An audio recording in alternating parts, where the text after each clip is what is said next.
They're beyond saving at this point. Seems like The View is running out of ideas because out of all things they could talk about, they decided to attack the NFL for removing end racism from the end zone. Apparently that was enough to send some of them into full outrage mode, and today, well, we're breaking down their over-the-top reaction in addition to explaining why this so-called controversy is really nothing more than manufactured outrage. As always, make sure to subscribe and hit the notification bell for more videos just like this. Super Bowl is this Sunday. Mm-hmm. Yes. And for the first time in history,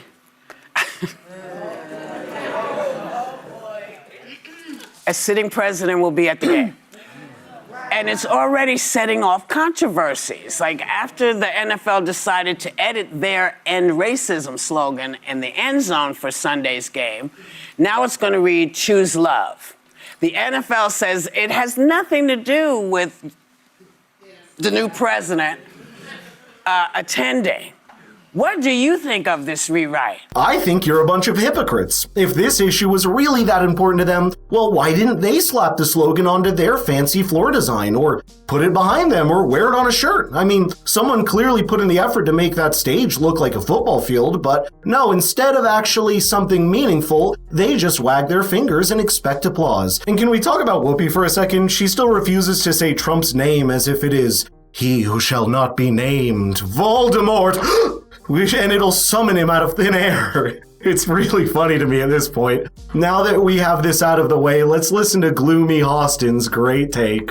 I think this is a little fishy and shady because what the NFL spokesperson said, that he said the decision was based on sensitivity to recent tragedies, including the terrorist attack in New Orleans, the deadly wildfires in LA, and the fatal air collision near DC. And I think that those are very noble things to honor and discuss, but I don't know how choose love, and it takes all of us, relates to that. So it seems to me like the end racism probably has a lot to do with the fact that the sitting president is there. And I don't know what everyone at this table thinks, but I don't think racism is over. And I think that it is a very noble thing to want to end racism so that we can become a more perfect union. First off, no one said racism is over, so congratulations on arguing against a point that no one made. Second, perhaps the NFL wanted to promote a message of unity rather than hyper-focusing on one slogan about race. Considering we just went through one of the most divisive elections in modern history, seems more like a reasonable move that, I don't know, all races get along, right? The new slogans were choose love and it takes all of us, which proves that this is a message of unity across the board, but I can see why it goes over Sunny's head. Also, what's up with the way she's talking lately? If you go back and watch older episodes, she actually carried herself like a normal person, but nowadays she is out here speaking like a full-blown Gen Z influencer while being like 60, I think? And why are you talking like that if you just learned this slang from TikTok? Girl, give us a break. Come on, please. Roger Goodell actually came out and said that he wasn't going to be ending DEI after a lot of major companies in America were saying that they were going to roll back some DEI. Roger Goodell, the chairman of the NFL, said that he I had to double check that. Said that he wouldn't be. And because of that, I'm not sure that I would be able to assign motive that this is some kind of a change to appease Donald Trump because he's not in the actual action of the policy.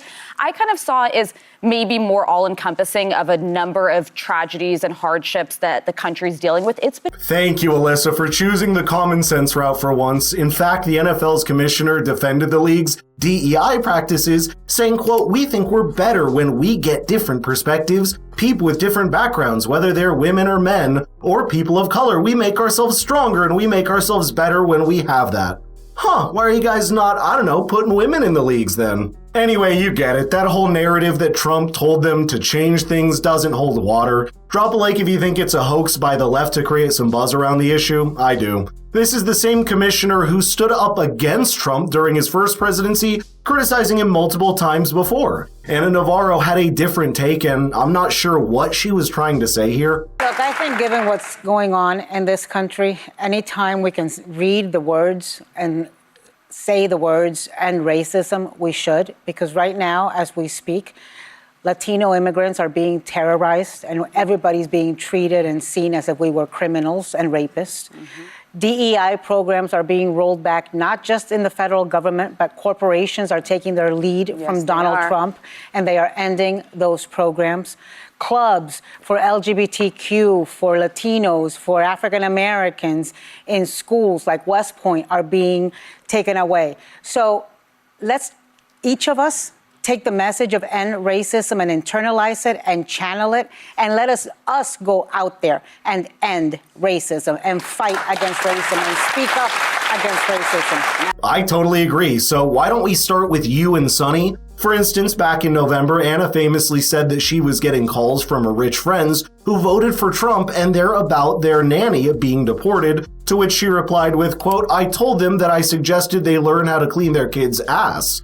Oh, and what about Sunny? She always tries to blame white women for every problem under the sun. Bill Maher also gave his 2 cents on this entire non-issue, and he made some very interesting points, to say the least. Yeah. I noticed that at the Super Bowl, there, for the first time in, I think, 4 years now, the Trump administration is making them take away "end racism," which they had written in the end zone, right? And when why? It just seems silly. I mean, to do it or not to do it? Why get rid of it? Oh, I could tell you why. I know, but it's just like you're because it was stupid to begin with. Yeah, but it's let me ask you, who is it for? And if you're a racist and you see "end racism" in the end zone, you're going to stop being a racist? the sentiment is basically like, don't be a... But I think it's to nag us during a football game about something that doesn't change anything or any. If I'm not a racist and I see it, it doesn't matter. And if I am a racist, it's going to make me more of a racist. Like, I think if you write "don't be in the end zone," everybody will agree with that.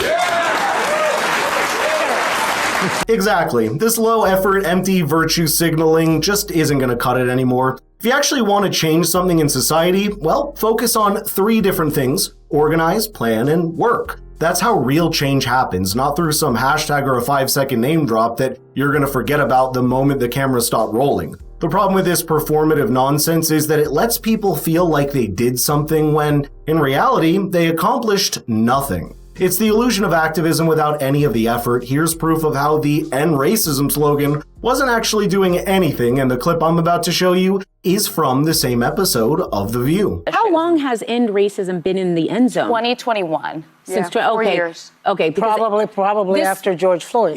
This speaks more to my lack of watching the actual game and focusing on eating the food, watching the commercials, and the halftime show.